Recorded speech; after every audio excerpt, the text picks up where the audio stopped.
हर साल लोग हजारों रुपए और न जाने कितने घंटे एक स्किल को सीखने में लगा देते हैं, खासकर की coding, video editing, AI, digital marketing, coding. And I am sure कि आप में से भी बहुत सारे लोगों ने इनमें से एक ना एक चीज के ऊपर थोड़ा बहुत काम किया होगा या फिर सीखने की ट्राई की होगी। लेकिन 90% ऑफ द लोग उस स्किल को सीखना स्टार्ट करने से पहले उसको ये नहीं देखते कि ये स्किल मेरे लिए वर्थ इट है या फिर मेरे लिए सही है कि नहीं। बस वो फ्लो के अंदर स्टार्ट तो कर देते हैं लेकिन उसको कंटिन्यू नहीं कर पाते। सो एग्जैक्टली आज मैं आपको एक सिंपल सा फ्रेमवर्क देने वाला हूँ कि आप किसी स्किल को कैसे देख सकते हो कि ये वाली स्किल मेरे लिए वर्थ इट है या फिर नहीं। Point number first, demand test. अब अगर आप एक पानी का बिजनेस स्टार्ट करते हो जिसमें आप पानी की बोतल को पैक करके मार्केट में बेचते हो, तो उसके पीछे भी अगर डिमांड है लोगों की, लोग उसको खरीदना चाह रहे हैं, तभी आप उसको बेचोगे।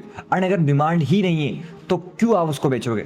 सेम वैसे ही अगर आपकी स्किल की डिमांड है, वो स्किल लोगों को हेल्प करेगी, तभी आप उससे पैसा कमा सकते हो। तो एक स्किल को चूज करने से पहले उस स्किल के बारे में रिसर्च करो कि इस स्किल की डिमांड है या नहीं है। भले आपको 15 दिन और रुकना पड़े। अपना पॉइंट 2 है जिसका मेरे को कोई नाम समझ में नहीं आ रहा, लेकिन आप इतना याद रख लो कि लॉन्ग टर्म के लिए सही है या नहीं है। यानी आपको किसी स्किल को चूज करते टाइम ऐसा देखना है कि क्या वो स्किल 5 साल बाद भी एग्जिस्ट करेगी या फिर 5 साल बाद में भी उससे मैं पैसा कमा सकता हूँ। Point 3, leverage test. यानी जिस स्किल को आप सीख रहे हो, क्या वो इनकम को यानी पैसों को मल्टीप्लाई कर सकती है। फॉर एग्जाम्पल टाइपिंग काफी यूजफुल स्किल है, लेकिन सेल्स एक ऐसी स्किल्स है जो एक इनकम को मल्टीप्लाई करती है। जैसे कि एक रियल एस्टेट कंपनी है, उसके अंदर जितने भी सेल्समैन है वो क्या काम करते हैं, उस कंपनी के लिए क्लाइंट्स लाते हैं एंड उसकी इनकम को मल्टीप्लाई करने का काम करते हैं। सिंपल। फोर्थ है इंटरेस्ट टेस्ट।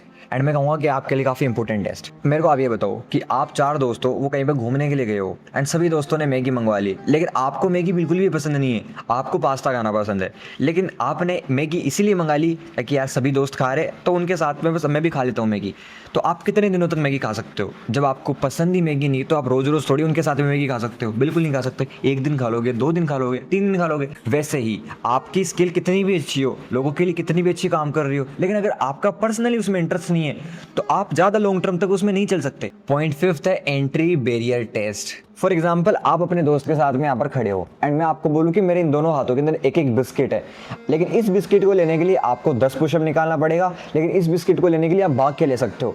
अब आप दोनों में से जो पहले भाग कर मेरे पास आ जाएगा वो पहले ये बिस्किट ले लेगा एंड बचेगा उसके लिए आपको 10 पुशअप निकालने पड़ेंगे। अब इस बात को आप समझे या नहीं समझे? नहीं समझे, मैं अच्छे से समझाता हूँ। अगर किसी स्किल को रात भर में सीखा जा सकता है, 3 दिन में सीखा जा सकता है या फिर 1 महीने 3 महीने में सीखा जा सकता है, तो उस स्किल के अंदर ऑफ कोर्स कंपटीशन हाई होगा। यानी जिस स्किल को सीखने के लिए आपको 1 साल 2 साल 3 साल लग रहे हैं, वो स्किल आपके लिए कहीं ना कहीं आपकी लाइफ में, लोगों की लाइफ में वैल्यू ऐड करती है एंड वही आपको ज़्यादा इनकम देगी, वहीं आपको एक अच्छा फ्यूचर देगी। भले ही आपको स्टार्टिंग के अंदर थोड़ा रिस्क लेना पड़े, थोड़ी डिफिकल्टीज का सामना करना पड़े, लेकिन उसमें कंपटीशन भी लो होगा क्योंकि सबको बिस्किट बिना पुशअप निकाले लेना होता है। एंड जैसे आपको अगर बिस्किट नहीं मिला तो आपको मजबूरन पुशअप निकाल कर ये बिस्किट लेना पड़ेगा, वैसे ही अगर आपका इधर सिंपल साइड में, सेफ साइड में अगर कुछ नहीं हुआ तो आखिरी के अंदर आपको हार्ड पार्ट की साइड आना ही पड़ेगा। सो आपको हर चीज़ को समझना पड़ेगा, अपने इंटरेस्ट को, लेवरेज को, लॉन्ग टर्म में ही चलेगी नहीं चलेगी एंड इसमें लोगों का क्या इंटेंशन है, ये हार्ड है, ईजी है।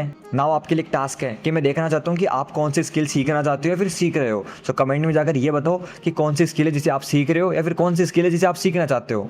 That's it. My name is Ansraj, building myself and helping you do the same. अगर ये वीडियो आपको हेल्पफुल लगी हो तो आपको सब्सक्राइब तो देखो करना पड़ेगा, मेरे को नहीं पता कैसे भी करो, सब्सक्राइब करना पड़ेगा। उस बटन को तोड़ो फोड़ो कुछ भी करो तो सब्सक्राइब करो। दूसरा, इंस्टाग्राम पर जाके मेरे को फॉलो करो, मेरे को नहीं पता भाई, फॉलो कर लो।